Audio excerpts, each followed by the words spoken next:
स्वर्गीय पिता प्रभु जी, हम आपको धन्यवाद देते हैं पिता। अभी तक आपने संभाला परमेश्वर, आपकी भलाइयों के लिए प्रभु हम आपको धन्यवाद देते हैं पिता। आपका वचन जब हम सीख रहे हैं, नम्रतापूर्वक आपके चरणों में हम आते हैं प्रभु। प्रभु आपका वचन है प्रभु, आप हमें एक एक को खोल कर दें प्रभु, समझने के लिए आप कृपा दें, हम एक एक से बात करें। आए के सारी बातों को हम आपके हाथ में सौंपते हैं। सारा आदर महिमा केवल हम आपको देते हैं। प्रार्थना प्रभु यीशु मसीह के नाम से मांगते हैं, आमीन। मैं परमेश्वर का धन्यवाद देता हूँ प्रभु ने जो हमें एक एक को मौका दिया, एक बार फिर प्रभु के चरणों में आकर परमेश्वर के वचन को हम लोग सीख सके। तो हम लोग फिलिपियों की पुस्तक से उसका 3रा अध्याय में हम लोग देख रहे थे कि किस प्रकार 3:2 में हमने देखा कुत्तों से चौकस रहना, फिर हमने देखा बुरे काम करने वालों से चौकस रहना, फिर हमने देखा काट कूट करने वालों से चौकस रहना। चौकस रहने का मतलब क्या है? मैंने इनसे सावधान रहना, किनकी संगति में मैं रह रहा हूँ वो बात मेरे लिए जानना बहुत ज़रूरी है। मेरे आसपास कौन लोग घूम रहे हैं, उनमें क्या क्या बातें हैं, इनके गुण क्या हैं, वो मुझे पहचानना है और सावधान रहना। मैं अगर इसलिए यहाँ पर हम लोग सबसे बड़ी बात जब हम इब्रानी में भी पढ़ते हैं, हमारी नज़र यीशु पर रहनी चाहिए। हमारी नज़र यीशु पर रहनी चाहिए। पौलुस जब बोलता है, आप वचन में जब देखेंगे, पौलुस बोलता है मेरी सी चाल चलो। क्यों मेरी सी चाल चलो?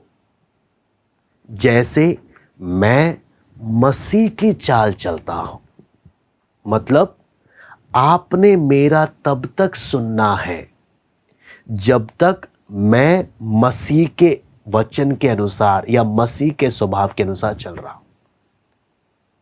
आपको मालूम है ये बात एक सबसे इंपॉर्टेंट है। मैं आपको बार बार बोल रहा हूं, पौलुस ने क्या बोला? मेरी सी चाल चलो। क्यों?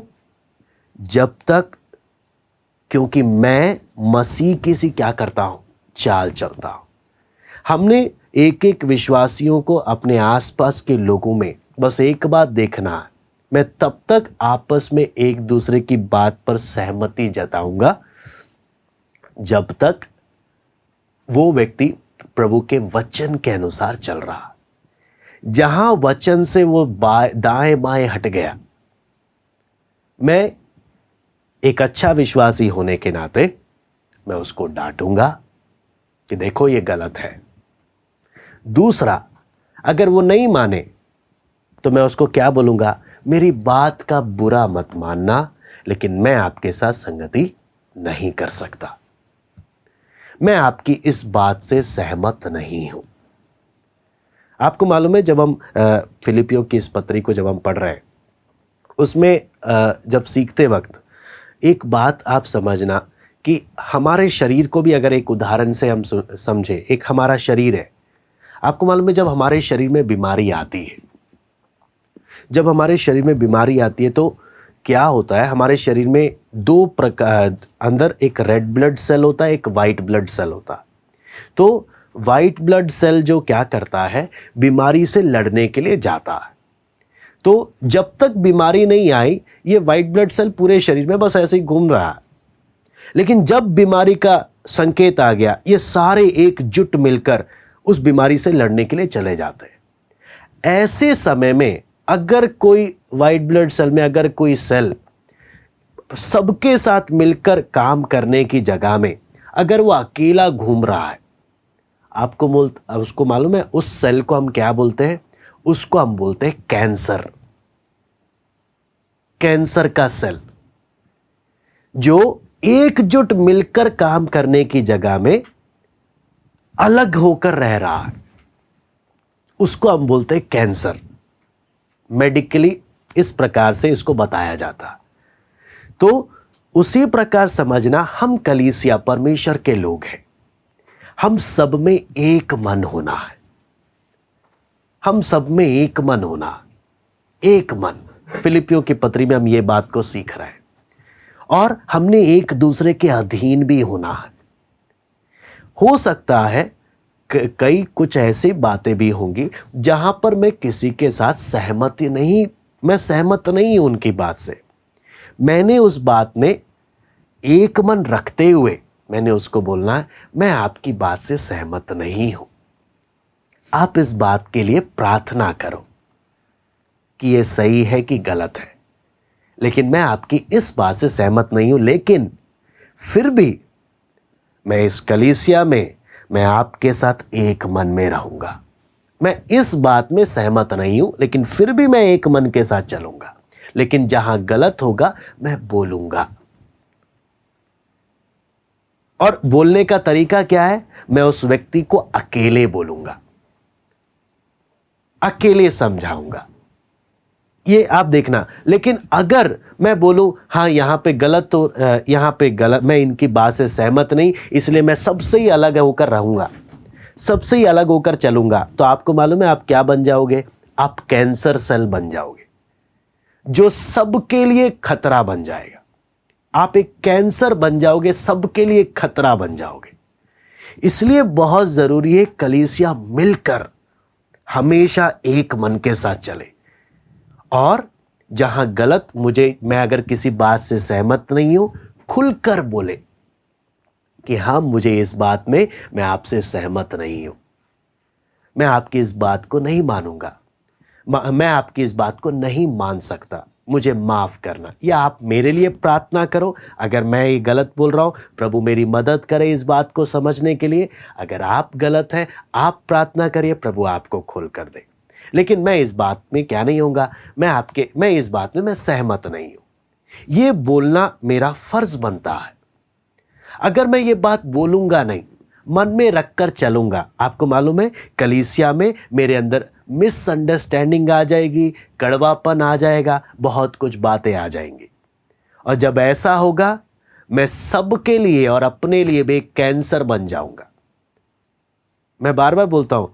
अब उदाहरण के लिए, मैं जब पौलुस बोलता है इफिसियों 5:21 जो हमने पढ़ा कि मसीह के भय से एक दूसरे के अधीन रहो, तो उसमें आप देखना कि एक प्रभु का दास भी कलीसिया के अधीन है, विश्वासियों के सामने अपने आप को अधीन कर रहा है, और विश्वासी भी अपने आप को प्रभु के सामने अधीन कर रहे हैं।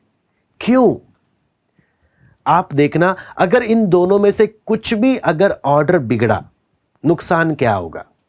अगर सिर्फ प्रभु का दास झुका हुआ, विश्वासी नहीं झुके, विश्वासी प्रभु के दास के अधीन नहीं, सिर्फ प्रभु का दास ही अधीन है। मेरे को प्रभु ने मौका दिया, मैं परमेश्वर का बहुत धन्यवाद देता हूं, कई ऐसी जगहों में जाने का जहां पर विश्वासी लोग प्रभु के दास को अपनी मुट्ठी में लेकर चलते हैं। उदाहरण के लिए, प्रभु के दास, आप पैसा पकड़ो, आप दान पकड़ो, और आप चुप रहो, मैं जो कुछ करूं आप मुझे कुछ बोलना नहीं। और प्रभु का दास बहुत ही नम्र है, इतनी ज्यादा नम्रता आ गई कि जब विश्वासी लोग नाश हो रहे हैं, गलत कर रहे हैं, पाप में जा रहे हैं, वो बस विश्वासियों का पैसा लेके चुपचाप बैठा हुआ, वो कुछ बोल नहीं रहा, उतना अधीन आ गए। और उसमें क्या नुकसान हो गया? विश्वासी बोलता है, पास्टर आज मेरे को प्रार्थना में नहीं आना, मेरे को ये काम है, मेरे को वो काम है, ठीक है, और हाँ शनिवार को मेरे घर में प्रार्थना आपने रखना है, आप इधर आ जाओ, ये लो पैसा, चुप होना, मेरे को कुछ नहीं बोलना। अच्छा पास्टर आज हमें वो पार्टी में जाना है, हम नहीं आ सकते, तो आप ऐसे करना। आप समझना, अगर केवल एक व्यक्ति झुका हुआ है, कितना नुकसान हो जाएगा। प्रभु का दास अधीन, प्रभु के दास को झुकना है, जरूरी है, ताकि प्रभु का दास ये बोलकर नहीं चल सकता कि हाँ विश्वासी मुझे मेरी गलती ना बताए, केवल परमेश्वर तय करेगा मेरे अंदर गलत क्या है। ये बोलना भी गलत है। अगर केवल एक विश्वासी झुका हुआ है, अगर प्रभु का दास नहीं झुका, तो यहां पर भी नुकसान है। नुकसान किस बात का है? ये क्या बोलेगा, सिर्फ परमेश्वर मेरी गलती बताए। वहां पर खतरा क्या है? वहां पर खतरा ये, जब कुछ भी गलत करेगा, इसको बोलने वाला कोई नहीं है। और आपको मालूम है, आत्मिक लड़ाई में विश्वासियों से ज्यादा शैतान प्रभु के दासों को अपने निशाने में रखता है कि उनको गिरा दे। अगर वो गिर जाएंगे तो सारे विश्वासी भी अपने आप गिर जाएंगे। तो बहुत खतरा है। इसलिए सही तरीका क्या है कि विश्वासियों ने भी झुकना है, प्रभु के दासों ने भी झुकना है, दोनों ने एक दूसरे के आगे झुकना है, ताकि मसीह के डर से कोई भी शैतान को किसी के द्वारा भी बर्बादी करने का मौका ना मिले। दोनों ने एक दूसरे के प्रति यह भावना रखनी है, क्या चीज, अगर कोई गलती है आप मुझे बोलो, कोई गलती है आप मुझे बोलो। दोनों एक दूसरे के आगे झुक रहे हैं, दोनों प्रभु के काम में आ गए। अगर इन दोनों अगर एक दूसरे के आगे झुक नहीं रहे और जरा सा भी ऑर्डर डिसऑर्डर हो गया, आपको मालूम है नुकसान हो जाएगा, दिक्कत हो जाएगी, कलीसिया बर्बाद हो जाएगी। एक बहुत बड़ा खतरा है। इसलिए दोनों के अंदर एक आपस में एक दूसरे के आगे झुकने का मन, एक सच्ची नम्रता। और अगर उदाहरण के लिए मैं एक विश्वासी हूं, मैं अपने प्रभु के दास से प्यार करता हूं, तो मैं क्या करूंगा? अगर वो गलत कुछ कर रहे हैं, मैं चुपचाप नहीं रहूंगा कि नहीं मैं नहीं बोलूंगा इनको, प्रभु के दास है मैं नहीं बोलूंगा। आप गलत कर रहे हो, फिर आप एक अच्छे विश्वासी नहीं हो। एक अच्छा विश्वासी होने का फर्ज क्या है? अगर मुझे दिख रहा है प्रभु का दास गलत कर रहा है, मैंने क्या करना है? ये नहीं कि पूरी मीटिंग में सबके सामने बोलना है। मैंने क्या करना है? मैंने उनसे अकेले मिलना है, मुझे ये बात कुछ ठीक नहीं लगा, मुझे माफ करना। क्या आप इस विषय में प्रार्थना करेंगे? मैं आपकी इस बात से सहमत नहीं हूं। मैं नहीं चाहता हमारे बीच में कोई मिसअंडरस्टैंडिंग आए, मैं नहीं चाहता हमारे बीच में कोई कड़वापन आए, लेकिन मुझे ये बात वचन के अनुसार नहीं लगती। क्या आप प्रार्थना करेंगे? अगर ये वचन के अनुसार है, क्या आप मुझे वचन से दिखा सकते हैं, ताकि मेरे अंदर शैतान अपना खेल खेलने ना पाए? ये एक सही तरीका है जहां मैं बोलता हूं। एक विश्वासी ने अगर एक प्रभु के दास में कुछ गलत दिख रहा है, बोलना है। अगर मैं सच में अपने प्रभु के दास के विषय में उनसे प्यार करता हूं, उनकी चिंता करता हूं, जब मुझे मालूम होता है कि वो मेरे लिए प्रभु के सामने जागते हैं और प्रभु के सामने मेरे लिए रोते हैं, दिन रात जागते हैं, उन्हें मेरे आत्मा के विषय में प्रभु के सामने क्या देना? लेखा देना। मेरे से ज्यादा शैतान मेरे प्रभु के दास पर हमला करेगा, इसलिए कुछ भी गलत दिखेगा मैं बोलूंगा। और हां, मैं भी उनके आगे अधीन रहूंगा कि हां, वो मुझे कुछ बोले मैं मानूंगा। हम दोनों ने एक दूसरे के आगे अधीन रहना, ताकि किसी भी प्रकार से शैतान को खेलने का मौका ना मिले और सब मिलकर आत्मिक उन्नति करें और आत्मिक जीवन में बढ़े। एक प्रभु का दास होने के नाते पौलुस कलीसिया को क्या बोल रहा है? एक प्रभु का दास, यहां पर आप समझना, पौलुस ये नहीं बोल रहा, पौलुस किसी की बुराई नहीं कर रहा। आप वचन के हर चीज को आप समझना। पौलुस कलीसिया से प्यार करने के कारण बोल रहा है कि हां, ये कुत्ते जैसी आदत के कुछ लोग हैं, इनसे सावधान रहना। इसको चुगली नहीं बोलते, इसको बुराई करना नहीं बोलते, इसको बोलते प्यार करना। प्यार करने के कारण दूसरे को सतर्क करना। कुछ बातें हैं जो चुगली होती है, कुछ बातें हैं जो बुराई होती है, लेकिन हां, कुछ बातें हैं जहां एक प्रभु का दास अपने लोगों को सतर्क करता है कि ऐसी नस्ल के लोगों से बचकर रहना। यीशु मसीह भी आप अगर देखेंगे, हाँ, यीशु मसीह भी जब वचन अपने चेलों को गुप्त रूप में जब वचन सिखाता था, भेद की बातों को खोलकर जब समझाता था, तो बोलता था ये जो फरीसी लोग हैं, इनसे सावधान रहना। ये जो तुम्हें बोले वो तो करो, लेकिन इनके जैसा चाल नहीं चलना, ये पाखंडी है। यीशु मसीह भी अपने चेलों को सतर्क कर रहा। ये नहीं यीशु मसीह पीठ पीछे यहां उन फरीसियों की बुराई कर रहा। ये बुराई नहीं है, ये क्या है? प्यार करने के कारण किसी के साथ बुरा ना हो, मेरे अपनों के साथ बुरा ना हो, उनको सतर्क करना कि हां, तुम उनको कॉपी, यहां पर इस बात में तुम ध्यान रहना। पौलुस भी बोलता है कलीसिया में, पौलुस को मालूम है ये ऐसे कुछ लोग हैं जो मेरे पीछे पीछे आ रहे हैं, जो कलीसिया को क्या करने का कोशिश करते हैं? बर्बाद करने का कोशिश करते हैं। पौलुस क्या बोलता है? मैं प्यार करता हूं, इसलिए कुत्तों से क्या रहना? कुत्तों से चौकस रहना। बोलता है ये जो बुरे काम करने वाले, इनसे क्या रहना? इनसे चौकस रहना। फिर क्या बोलता है? ये जो काट कूट करने वाले हैं, इनसे क्या रहना? इनसे चौकस रहना। हमने एक एक के बारे में प्रभु ने हमें सीखने का एक मौका दिया। तो कितना हम देखते हैं, आप जब वचन हम जब सीखते हैं ना, कितनी बातें परमेश्वर का आत्मा हमें खोल कर देता है, एक तस्वीर हमने करना क्या है, एक एक चीज, और कितने बातों को हमने अगर मैं आपको बोलता हूं, परमेश्वर का आत्मा को अगर हमने अपने जीवन में फ्रीडम नहीं दिया, हम सही चीज को भी गलत तरीके से समझ लेंगे। ध्यान से समझना, अगर मैंने प्रभु को, पवित्र आत्मा मेरी मदद नहीं करेगा, मैं सही चीज को भी गलत तरीके से समझूंगा और गलत तरीके का निष्कर्ष निकालूंगा। आपको मालूम है कितना उस बात में खतरा आता है। इसलिए बहुत प्रार्थना इस बात में रहते, प्रभु हमारे अपने बातों से कुछ नहीं होने वाला।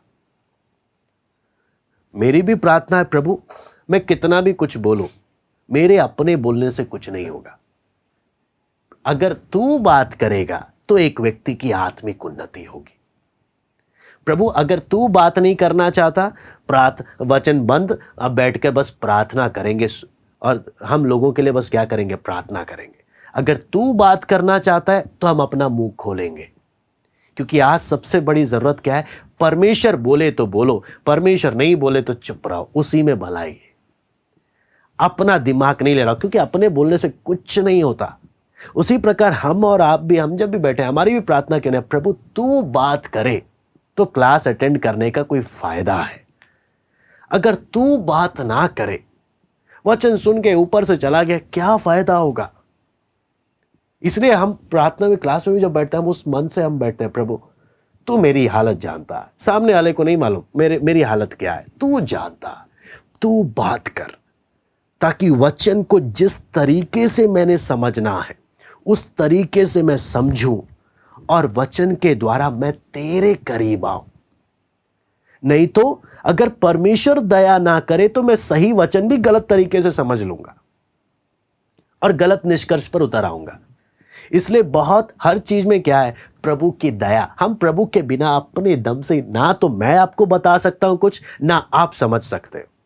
प्रभु के अनुग्रह के बिना ना मैं आपको बता सकता हूं कुछ, ना आप भी परमेश्वर के अनुग्रह के बिना उस वचन को समझ पाएंगे। इसलिए आता है बहुत प्रार्थना कि प्रभु तू दया करना, तू कंट्रोल करना, तू मदद करना। हमारे अपने प्रयासों से कुछ नहीं होने वाला। मैं अपने आप को सुकून दे सकता हूं, मैंने क्लास लिया है। आप भी अपने आप को सुकून दे सकते हो, मैंने वचन सुना, एक झूठा तसल्ली। लेकिन अगर परमेश्वर बात ना करे तो सब बेकार है। इसलिए हम बहुत ही उस प्रार्थना के साथ हम लोग परमेश्वर के वचन को हम सीखने के लिए हम लोग बैठे। आपको मालूम है, हम उसके लिए वचन में पढ़ेंगे जो अभी हम देख रहे हैं, 2 कुरिन्थी 11:3 भी हम लोग देखेंगे। 2 कुरिन्थी 11:3। हालेलुया। यहां पे लिखा है, परंतु मैं डरता हूं कि जैसे सांप ने अपनी चतुराई से हवा को बहकाया, वैसे ही तुम्हारे मन उस सिधाई और पवित्रता से जो मसीह के साथ होनी चाहिए कहीं भ्रष्ट ना किए जाएं। मैं दोबारा से पढ़ूंगा, परंतु मैं डरता हूं कि जैसे सांप ने अपनी चतुराई से हवा को बहकाया, वैसे ही तुम्हारे मन उस सिधाई और पवित्रता से जो मसीह के साथ होनी चाहिए कहीं भ्रष्ट ना किए जाए। यहां पर हमें क्या बात सीखने को मिलता, पौलुस बोलता है, मुझे डर लगता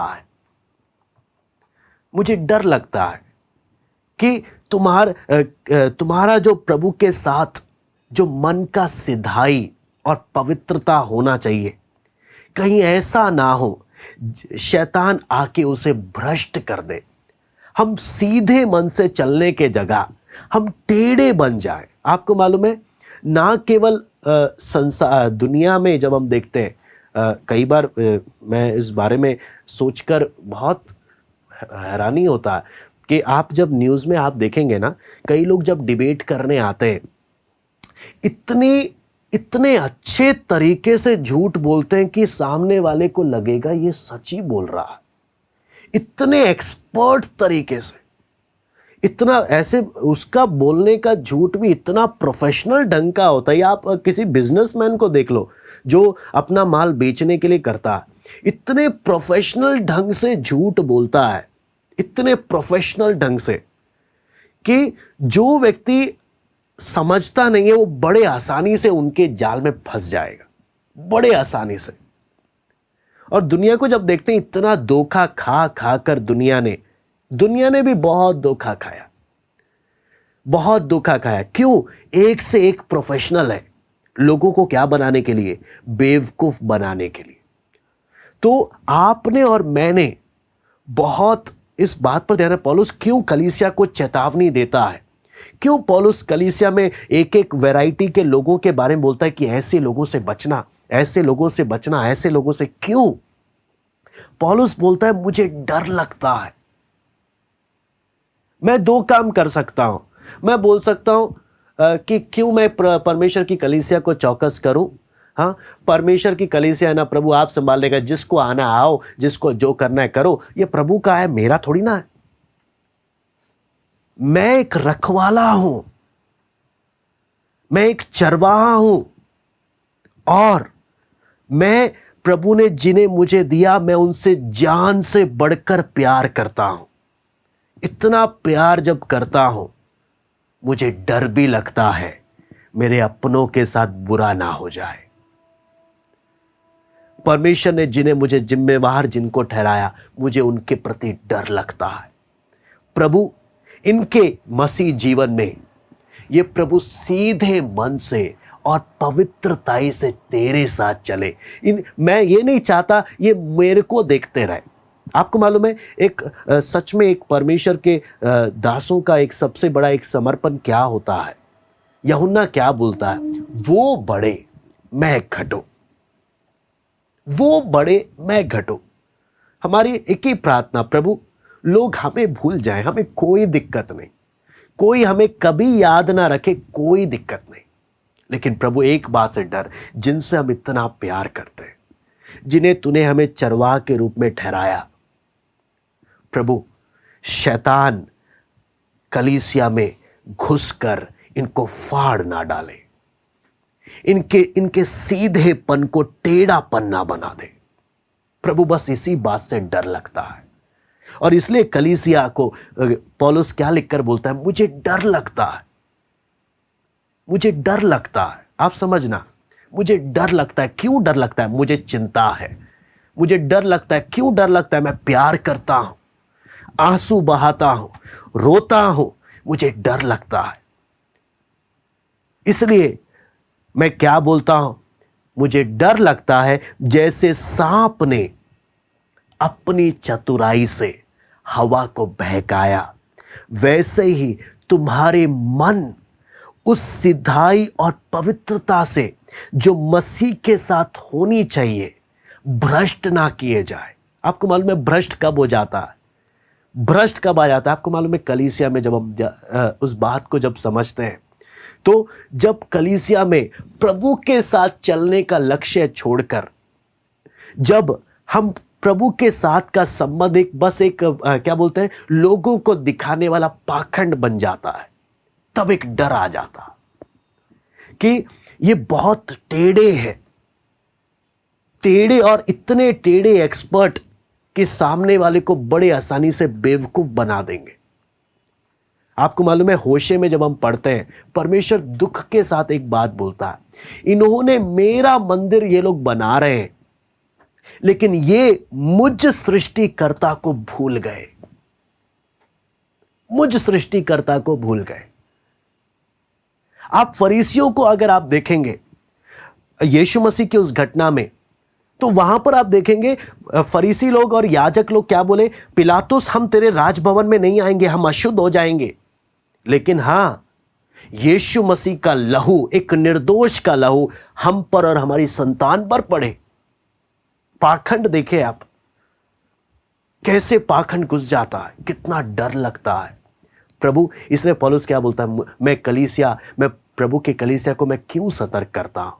एक ही कारण, मुझे डर लगता है कि तुम्हारे सीधे मन को शैतान भ्रष्ट ना कर दे। प्रभु के साथ जैसा तुम्हारा संबंध होना चाहिए, हाँ, वैसा तुम्हारा संबंध हो।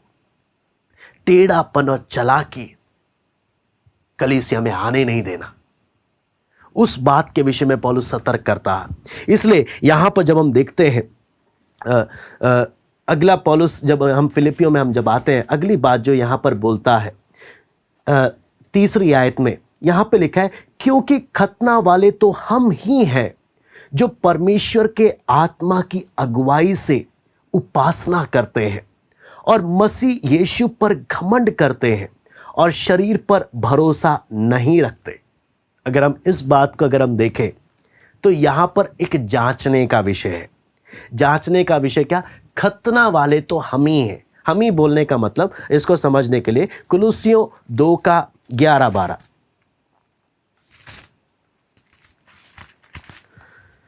यहां पे हम जब पढ़ते हैं कुलुस्सियों 2 का 11-12, उसी में तुम्हारा ऐसा खतना हुआ है जो हाथ से नहीं होता, अर्थात मसीह का खतना, जिससे शारीरिक देह उतार दी जाती है और उसी के साथ बपतिस्मा में गाड़े गए और उसी में परमेश्वर की सामर्थ पर विश्वास करके जिसने उसको मरे हुए में से जिलाया उसके साथ जी भी उठे।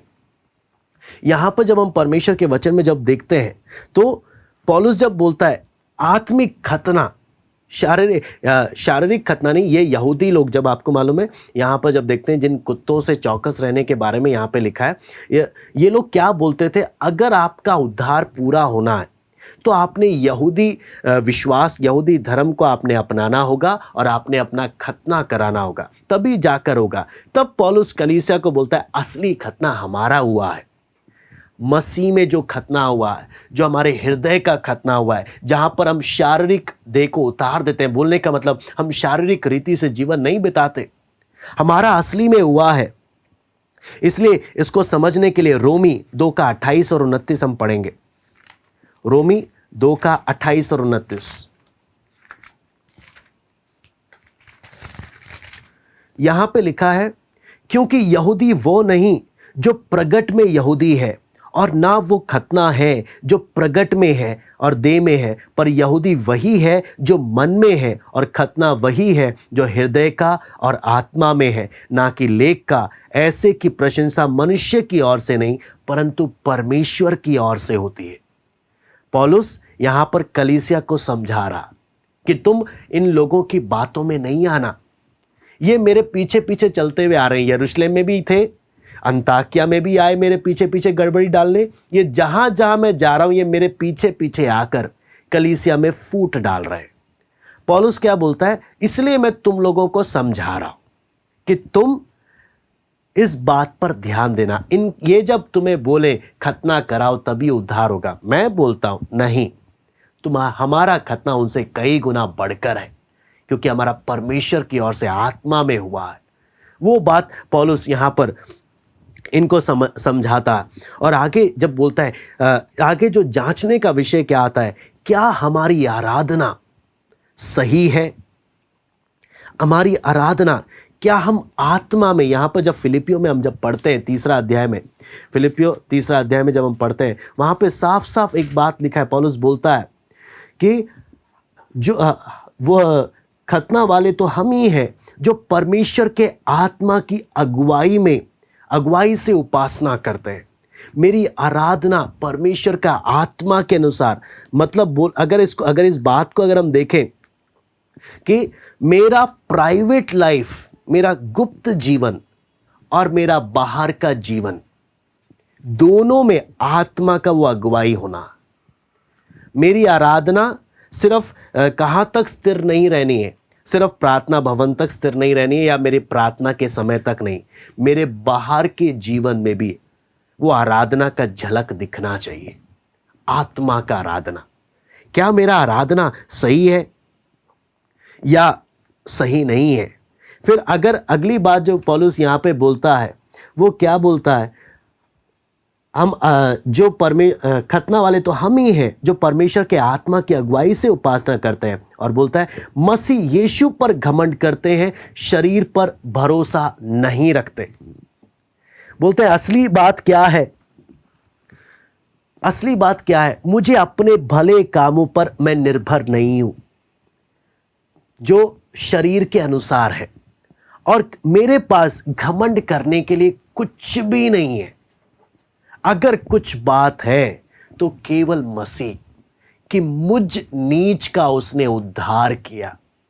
घमंड करने के लिए केवल यीशु है और कुछ नहीं। मेरे जीवन में कुछ भी घमंड करने के लिए नहीं है। तो जब भी अज्ञानता क्या बोलते हैं अनकॉन्शियसली, हाँ अनजाने वश अगर घमंड मेरे जीवन में आए, मुझे सदैव याद करना मेरे पास घमंड करने को कुछ नहीं है। यहां पर साफ साफ लिखा है हम केवल एक ही बात पर घमंड करते हैं, वो कौन है? मेरा मसीह। और किसी बात पर घमंड नहीं, किसी बात पर। वो बात बहुत जरूरी है, बहुत ज़रूरी है। और आगे जब हम लोग इस बात को देखते हैं, आपको मालूम है यहाँ दुनिया में एक फिलॉसफी, एक विचारधारा है जो आज भी है, पहले पौलुस के समय से चली आ रही है। वो कौन सी विचारधारा है? जो लोग अपनी मदद करते हैं उनका परमेश्वर मदद करता। हाँ, जो लोग अपनी मदद करते हैं उनका परमेश्वर मदद करता है। यहाँ पर एक सबसे बड़ा बात जो हम देखते हैं कि हम शरीर के अनुसार हम परमेश्वर को कभी प्रसन्न नहीं कर सकते थे। मेरे अपने प्रयासों से मेरा उद्धार हो नहीं सकता था। मैं अपने उद्धार के लिए अपनी कोई मदद नहीं कर सकता। मैं अगर मेरा उद्धार हुआ है मेरे खुद के कारण नहीं, यह परमेश्वर का महान अनुग्रह इस नीच पर हुआ है। मेरे अपने खुद के किसी भी योग्यता के कारण मेरा उद्धार नहीं हुआ। मेरा अपना खुद का घमंड करने के लिए एक बात नहीं है। अगर सच में उद्धार हुआ वो केवल और केवल परमेश्वर का महान अनुग्रह है। मेरा खुद का कोई खूबी नहीं। इसलिए पौलुस बार बार बोलता है कि हम शरीर पर भरोसा नहीं रखते। हम अपने शारीरिक बात पर कभी घमंड नहीं करते, हम भरोसा नहीं करते, क्योंकि शरीर में कुछ है ही नहीं। आपको मालूम है, इसको समझने के लिए हम पढ़ेंगे रोमी 7 का 18। रोमी 7 का 18। रोमी 7 का 18। क्योंकि यहां पे लिखा है, क्योंकि मैं जानता हूं कि मुझ में अर्थात मेरे शरीर में कोई अच्छी वस्तु वास नहीं करती। यहां पर एक बात यहां पे लिखा है, मैं जानता हूं मुझ में कोई अच्छी वस्तु वास नहीं करती। कोई अच्छी वस्तु। कौन लोग अपने शरीर पर भरोसा नहीं रखते? कौन लोग मसीह में केवल प्रभु यीशु मसीह पर घमंड करते हैं? जो सिर्फ बोलते नहीं, बल्कि जिसने परमेश्वर का वो प्रकाशन को अपने जीवन में अनुभव किया। परमेश्वर का प्रकाशन। कौन सा प्रकाशन? मैं सिर्फ बाइबल में ये आयत पढ़कर नहीं बोल रहा हूं कि मुझ में कोई अच्छा वस्तु वास नहीं करता। मैंने उस परमेश्वर के प्रकाशन को और अपने जीवन के अनुभवों से मैंने एक बात सीखा है, मुझ में कुछ भी अच्छा नहीं है। मुझ में कुछ भी अच्छा नहीं है। मैं किसी को नहीं बोलूंगा मेरी तरह बनो। मैं हर किसी को क्या बोलूंगा? उस यीशु को देखो और उसकी तरह बनो। मुझे तब तक फॉलो करना जब तक मैं मसीह को फॉलो कर रहा हूं। जहां मैं मसीह से दाएं बाएं हटा, मुझे फॉलो नहीं करना। मुझे फॉलो नहीं करना। क्यों? मैं एक बात समझ गया, मैं एक बात जान गया कि मुझ में कुछ अच्छा वास नहीं करता। मैं अगर घमंड करूं तो घमंड के लिए बोलने को सिर्फ मेरा मसीह है, जो इतना महान है, इतना अनुग्रहकारी है, जिसने मुझ नीच का उद्धार किया, मुझ पर अनुग्रह किया। वो बात, इसलिए पौलुस बोलता है हमें घमंड करने को, हम शरीर पर भरोसा रखते ही नहीं है। हम शरीर पर भरोसा नहीं रखते। लेकिन आपको मालूम है, पौलुस अगली बात अपना उदाहरण बता रहा। 4 से 6 जब हम देखते हैं, जल्दी समाप्त भी हम लोग करेंगे। फिलिपियों 3 का 4 से 6 हम लोग पढ़ेंगे। पर मैं तो शरीर पर भी भरोसा रख सकता हूं। यहां पे लिखा है रख सकता हूं, लेकिन रखता नहीं हूं। रख सकता हूं। यदि किसी और को शरीर पर भरोसा रखने का विचार हो तो मैं उससे भी बढ़कर रख सकता हूं। 8वें दिन मेरा खतना हुआ।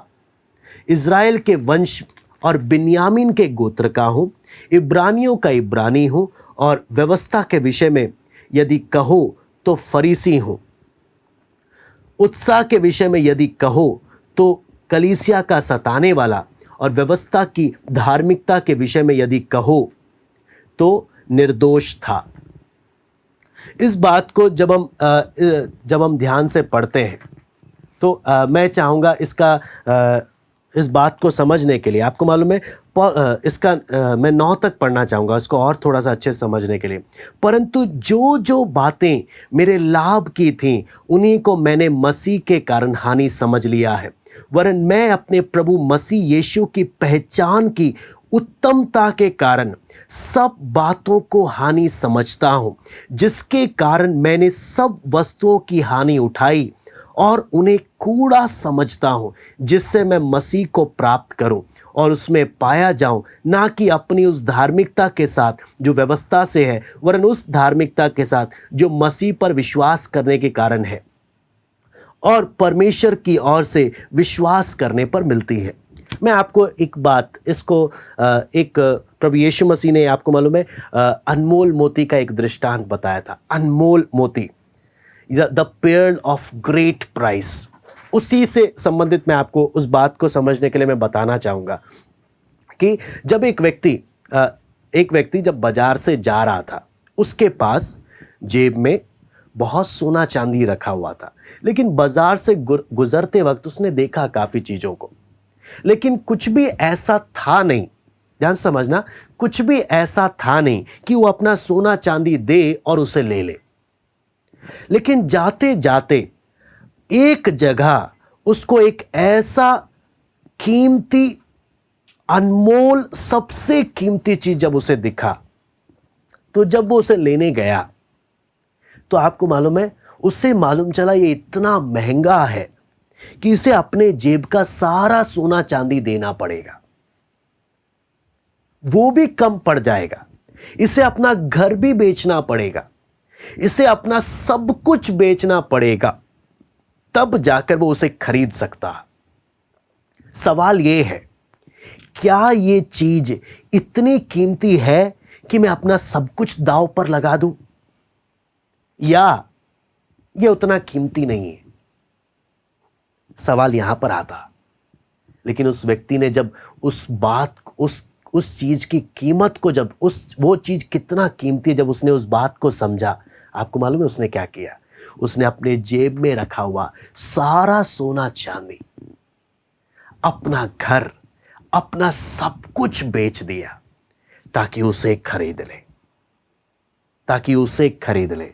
मैं आपको बोलना चाहता हूं, अगर परमेश्वर का हम एक पर अनुग्रह हो, और हम फिलिपियों 3 अध्याय में जो पौलुस अपने जीवन को जिस बात से तुलना कर रहा है, अगर आप देखेंगे 3:8 में, फिलिपियों 3:8, यहां पे लिखा है, वरन मैं अपने प्रभु मसीह यीशु की पहचान की उत्तमता के कारण सब बातों को हानि समझता हूं, जिसके कारण मैंने सब वस्तुओं की हानि उठाई और उन्हें कूड़ा समझता हूं, जिससे मैं मसीह को प्राप्त करूं। कहने का मतलब है, जब मैं प्रभु यीशु मसीह की पहचान की उत्तमता, जब मैं इस हीरो को देखता हूं, और जब मैं बाकी दुनिया की सब बातों को जब मैं इससे जब तुलना करता हूं, तो पौलुस क्या बोलता है? मुझे सब फीका पड़ता है इसके सामने मुझे सब कूड़ा लगता है। ये इतना कीमती मुझे लगता है, इतना कीमती। आप इस बात को समझना, आज प्रभु मेरी नजरों में कितना कीमती है,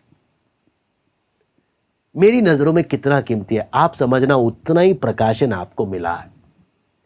पौलुस बोलता है, मेरी नजरों में मसीह को, जब मैं मसीह की उत्तमता को जब मैं देखता हूं, उस मसीह की पहचान की उत्तमता, मुझे दुनिया का सब कुछ फीका पड़ता है। आपको मालूम है, अगर गरीब इंसान बोले, झुग्गी झोपड़ा वाला इंसान बोले, अरे दुनिया में क्या रखा है, हाँ, दुनिया की मोह माया में रखा क्या है, तो उसको क्या मालूम, अरे तू गरीब है, तू क्या समझाने दुनिया में मोह माया चीज क्या है। लेकिन जो करोड़पति बोले, ये दुनिया की मोह माया कुछ नहीं है और वो सब कुछ छोड़ दे तो एक सोचने की बात है।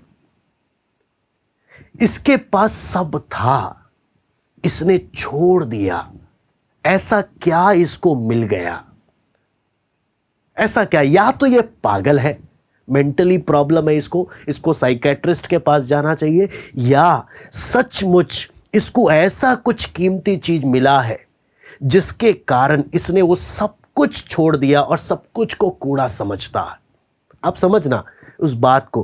पौलुस जब अपने जीवन के बारे में बताता है तो ये सिर्फ ऐसी बड़ी बड़ी बातें नहीं बोल रहा। अगर आप इसके जीवन को देखोगे तो इसने उद्धार को कमाने के लिए बहुत व्यवस्था का पालन किया। जब इसके जीवन को जब हम देखते हैं, एक नौजवान विद्यार्थी होकर ये अपने समय का, अगर प्रेरितों काम 22:3 में, अभी मैं जल्दी समाप्ति की ओर जा रहा हूं, प्रेरितों काम 22:3 में जब हम पढ़ते हैं तो गमलीएल अपने समय का सबसे फेमस, सबसे बड़ा ज्ञानी, उसके चरणों में बैठकर इसने ज्ञान अर्जित किया है, उसके चरणों में बैठकर।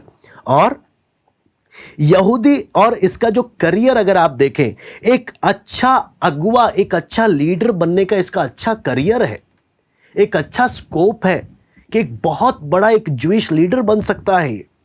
और गलाती 1:13-14 में जब हम इसके बारे में पढ़ते हैं, ना सिर्फ इतना, जब हम पौलुस के बारे में हम देखते हैं, पौलुस बोलता है मैं फरीसी का बेटा हूं और फरीसी हूं। फरीसी का बेटा और फरीसी। सनहेद्रिन में, आपको मालूम है, इजराइल का जाना माना सबसे सुप्रीम, अगर इंडिया का सुप्रीम कोर्ट बोले तो यहूदियों का सबसे ऊंचा पोस्ट है सनहेद्रिन। वहां का सदस्य बनने का इसको मौका। धन संपत्ति की बात अगर करें, बाप इतना बड़ा टेंट मेकर था और जहाज का बिजनेस वाला था कि पैसे की कमी नहीं है। लेकिन पौलुस जब पीछे मुड़कर, ये 3 अध्याय में जब देखते हैं ना, पौलुस कलीसिया को क्या बोल रहा है? मैंने पीछे मुड़कर मसीह की उत्तमता के साथ सबको कंपेयर किया, सबको तुलना किया। और पौलुस क्या बोलता है? मैं सिर्फ बड़ी बड़ी बातें नहीं बोल रहा, मैं अनुभव से उस बात को जब देखता हूं और दोनों को जब तुलना करता हूं, दुनिया की चीजें मेरे सामने फीकी पड़ती हैं। ये कोई अनपढ़ गवार नहीं जो ऐसे दुख के रास्ते में जा रहा। ये सबसे बड़ा गमलीएल के, अपने समय के सबसे बड़े शिक्षक गमलीएल के चरणों में बैठकर इसने व्यवस्था को सीखा। और फिर भी जब प्रभु यीशु मसीह को इसने देखा, आपको मालूम है इस एक फरीसी होने का मतलब क्या है? आपको मालूम है, अभी हम फरीसी बोलते हैं तो हम बोलते हैं ये पाखंडी है, ये बुरा है, हम एक बोलते हैं ना, तुच्छ नजर से देखते हैं।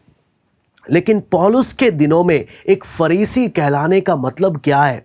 सबसे आदरणीय व्यक्ति। अगर कोई स्वर्ग जा सकता है तो ये फरीसी ही जा सकता है। सबसे ऊंचे लेवल का व्यक्ति, सबसे पवित्र व्यक्ति। दुनिया इसका आदर करती है, इसका इज्जत करती है। आपको मालूम है पौलुस ने क्या किया? अपना वो आदर, वो इज्जत, वो सब कुछ छोड़कर एक ऐसे लोगों में चला गया जिसे पौलुस के दिनों में दुनिया जिनसे सख्त नफरत करती थी। मसीह लोग, दुनिया जिनको बुरी तरह सताती थी। अपना इज्जत को छोड़कर, अपना करियर को छोड़कर, अपना धन संपत्ति को छोड़कर, अपना वो सब छोड़कर ऐसे लोगों में जा मिला जिनसे दुनिया नफरत करती है।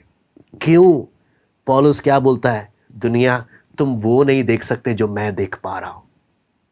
मसीह की पहचान की उत्तमता, उसके सामने मैं कोई बेवकूफ नहीं हूं, मैं कोई अनपढ़ नहीं हूं, किसी के ब्रेन वॉश करने से मैं फंस जाऊंगा ना।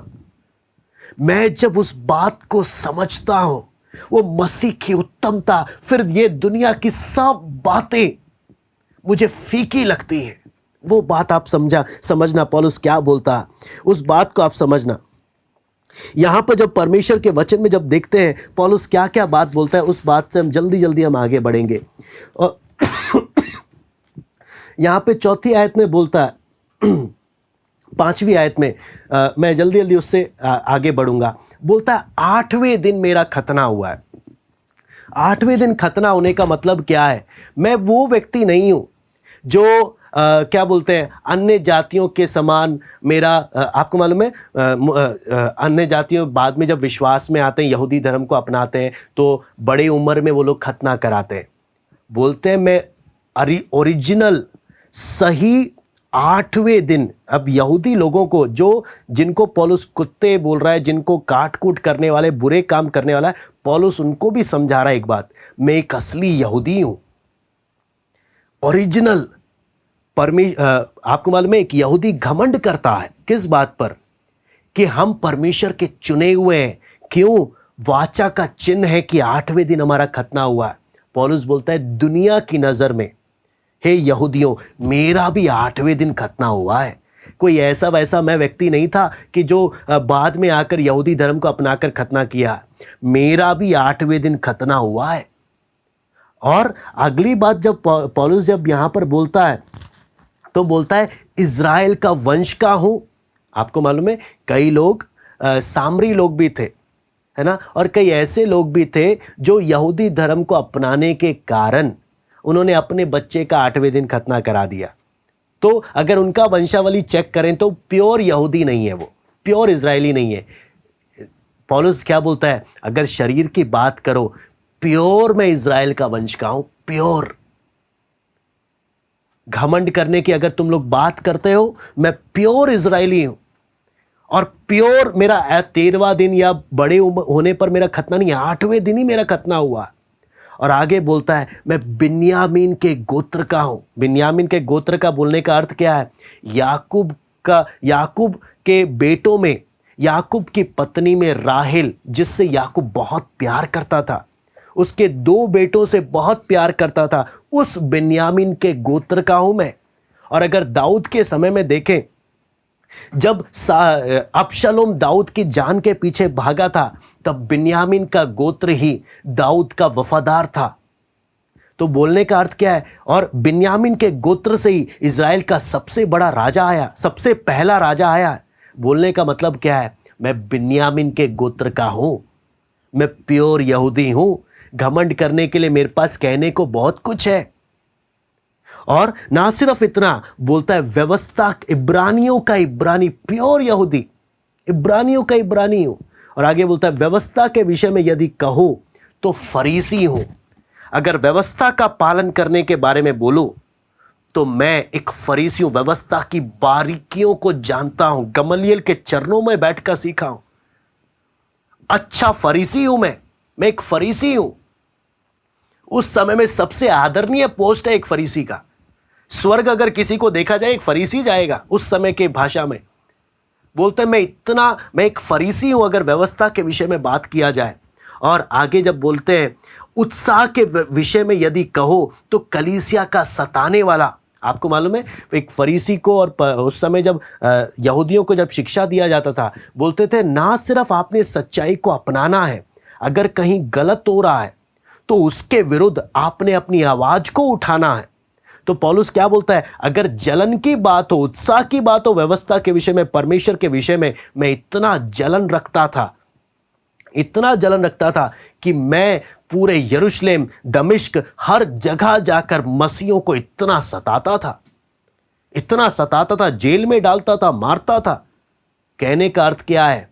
अगर उस दृष्टि से देखा जाए, पौलुस का भविष्य तो इतना सुनहरा है कि आपको मालूम है आज के समय में जैसे आतंकवादियों को मारना कितना दुनिया न्यूज़ चैनल फेमस कर देगी। बोलता है मैं इतना दुनिया की नज़र में, इज़राइल की नज़र में इतना सुनाम बन गया था, इतना फेमस बन गया था मैं, कि देखो अगर कोई व्यक्ति है जो सच में परमेश्वर के लिए अगर कुछ जलन रखता है तो ये शाऊल है, ये पौलुस है, जो इतना बड़ा व्यक्ति है। लेकिन पौलुस क्या बोलता है यहां पर? अगर आप देखें, एक नौजवान है, अगर उस बात को अगर देखें, अच्छा शादी, अच्छा धन संपत्ति, अच्छा मान सम्मान, पूरा एक आम व्यक्ति जिन बातों के सपने देखता है, पौलुस बोलता है वो सब मुझे मिल रहे थे। लेकिन जब यहां पर और आगे बोलता है व्यवस्था की धार्मिकता के विषय में कहो, मैं एक निर्दोष था, मैंने कुछ गलत नहीं किया। व्यवस्था की धार्मिकता के विषय में यदि कहो, लेकिन आपको मालूम है इतना सीधा मन होकर भी, इतना सब कुछ पालन करने पर भी पौलुस जब बोलता है मैं इन सब को जब मैं मसीह यीशु की उत्तमता के साथ जब तुलना करता हूं, पौलुस क्या बोलता है? ये सब कूड़ा है, ये सब कूड़ा है। ये दुनिया का मान सम्मान प्रभु यीशु मसीह की उत्तमता में, प्रभु यीशु मसीह की पहचान के उत्तम के सामने कूड़ा है। हाँ, ये दुनिया का धन दौलत जिसके लिए दुनिया मरती है, बोलता है मेरे पास ये था, मेरे पास और भी आया, लेकिन मैंने इन सब को हानि उठाया, मैंने इनको कूड़ा समझा, क्योंकि जब मैं उस कीमती हीरे को जब देखता हूं, मसीह यीशु की उत्तमता, मुझे ये सब फीकी लगती है, ये सब मुझे फीकी लगती है। इज्जत, मान सम्मान, धन दौलत, दुनिया का जो एक इंसान कल्पना करता है, बोलता है मैं प्रभु यीशु मसीह की उत्तमता को जब मैं तुलना करता हूं, ये सब फीका है। आपको मालूम है पौलुस क्या बोलता है? हे लोग, हे कलीसिया में परमेश्वर के लोगों, ये जो कुत्ते यहूदी लोग जो तुम्हें धर्म परिवर्तन करने के लिए बोलते हैं, इनकी बातों में नहीं आना। मैं असली यहूदी हूं, लेकिन मैंने जब मसीह की उत्तमता को देखा, ये सब फीका है, ये सब फीका है। इन सब के पीछे नहीं जाना, ये सब गलत है। और यहूदी जो जिनको पौलुस कुत्ते बोल रहा है, बोलता तुम भी जानो, मैं ऐसे ही, मैं कोई अज्ञानी बनकर ऐसा लोगों को सिखा नहीं रहा हूं। मैं खुद एक फरीसी हूं, मैं खुद एक फरीसी हूं, मुझे मालूम है। लेकिन मेरे को परमेश्वर का जब वो प्रकाशन मिला, जब मैंने मसीह की पहचान की उत्तमता को समझा, यह सब फीका है। अगर अब भी आपको और मुझे प्रभु यीशु से ज्यादा अगर दुनिया और संसार की बातें पसंद है, अभी भी कितना जरूरी है कि प्रभु का वो प्रकाशन हम पाए। वो प्रकाशन, आपको मालूम है, ये बातों से कभी जाएगा नहीं, ये ज्ञान से कभी जाएगा नहीं, लेकिन जिस दिन आपको प्रभु का प्रकाशन मिलेगा, और उस समय जब दुनिया की बातें आपके सामने आएगी, आप बोलोगे मुझे ये सब नहीं चाहिए, मुझे दुनिया का मान सम्मान नहीं चाहिए, मुझे दुनिया का धन दौलत नहीं चाहिए, मुझे दुनिया का कुछ नहीं चाहिए, मुझे सिर्फ यीशु चाहिए, मेरे लिए बस वही काफ़ी है। मैं बोलता हूँ जब प्रभु समझ खोलेगा, जब प्रभु का प्रकाशन होगा, तभी एक व्यक्ति ऐसा फैसला ले सकता है। अगर प्रभु का प्रकाशन नहीं है, हम वचन से दूसरे को बोल सकते हैं, लेकिन प्रैक्टिकल करने पर आए ना, हम प्रभु के लिए सैक्रिफाइस नहीं करेंगे। लेकिन जिसको समझ खुल गई, जिसको प्रकाशन मिला है प्रभु का, जब प्रभु जिस पर अनुग्रह करता है, वो जब इस बात को समझता है, बोलता है मैं प्रैक्टिकली बोल सकता हूं, मुझे ये सब में इंटरेस्ट नहीं है, मुझे केवल यीशु मेरे लिए काफी है, केवल यीशु मेरे लिए काफी है। आज बहुत ज्यादा एक प्रार्थना का विषय क्या है? प्रभु इन अंतिम समयों में तेरा प्रकाशन लोगों पर हो, ताकि लोग सिर्फ ज्ञान अर्जित ना करें, बल्कि उस बात को समझते हुए, जैसे पौलुस अनुभव के साथ चला, एक एक के जीवन का यह अनुभव बन जाए, एक एक का अनुभव बन जाए। आपको मालूम है, इतना दुनिया की नजर में, समाज की नजर में, सबकी नजर में एक अच्छा होकर भी पौलुस क्या बोलता है? ये जो शरीर पर घमंड करने की अगर बात की जाए, मेरे पास बहुत कुछ है, लेकिन मैं शरीर पर घमंड नहीं करता, क्योंकि इनमें से कोई भी बात मेरा उद्धार नहीं कर सकती। मेरी अपनी धार्मिकता, मेरा अपना व्यवस्था का निर्दोष होना, कुछ भी मेरा उद्धार नहीं कर सकता, केवल यीशु कर सकता। इसलिए मैं शरीर पर भरोसा करता नहीं, और मैं बाहरी पवित्रता पर नहीं, मैं अंदर की पवित्रता। यह सब बाहर था लोगों के सामने, मैं जब अंदर देखता हूं, प्रभु का प्रकाशन जब अंदर पड़ता है, मैं एक बात जानता हूं, मैं जानता हूं मुझ में कुछ अच्छा वास नहीं करता। यह परमेश्वर का अनुग्रह है, केवल परमेश्वर का अनुग्रह। मैं उम्मीद करता हूं हम एक एक को प्रभु ने थोड़ा बहुत समझने का मौका दिया होगा, और प्रभु हम एक एक की मदद करें, ताकि हम इस बात को, हम प्रभु मदद करें हमें समझने के लिए। आइए हम प्रार्थना करते हैं। Hallelujah, hallelujah, hallelujah. प्रभु जैसे हम वचन में पढ़ते हैं, पौलुस बोलता है मैं मसीह की पहचान की उत्तमता के कारण, मुझे वो कीमती हीरा, वो कितना कीमती था, मेरी जेब के सोने चांदी मैंने दे दिए, मैंने अपना घर दे दिया, मैंने अपना सब कुछ बेच डाला। क्यों? क्योंकि वो हीरा, वो कीमती पत्थर इतना कीमती था कि उसके सामने मुझे सब दांव पर लगाने को मैं तैयार हो गया। हे प्रभु, हम एक एक को उस अनुभव में आने दे कि क्या चीज मुझे मिला है। प्रभु, आपकी पहचान की उत्तमता कितना कीमती है, वो बात समझने के लिए प्रभु आप अनुग्रह करना, ताकि जब आपके साथ अगर किसी चीज की तुलना करें सब फीका लगे, सब कूड़ा लगे, हानि उठाने में जरा सा भी हम संकोच ना करें, बलिदान करने में हम जरा सा भी संकोच ना करें। तुझसे कीमती और कुछ नहीं, तो सब कुछ है, तो सब कुछ है, मेरे लिए तू काफी है। प्रभु, हमें एक एक के जीवन का अनुभव बनने पाए पिता। धन्यवाद देते प्रभु आज की संगति के लिए, आपके वचन को मनन करने के लिए। प्रभु, एक एक को आप सहायता करें। आए के सारी बातों को हम आपके हाथ में सौंपते हैं। सारा आदर महिमा केवल हम आपको देते हैं। प्रार्थना प्रभु यीशु मसीह के नाम से मांगते हैं, आमीन। सबको जय मसीह की। प्रभु आप सबको आशीष दे।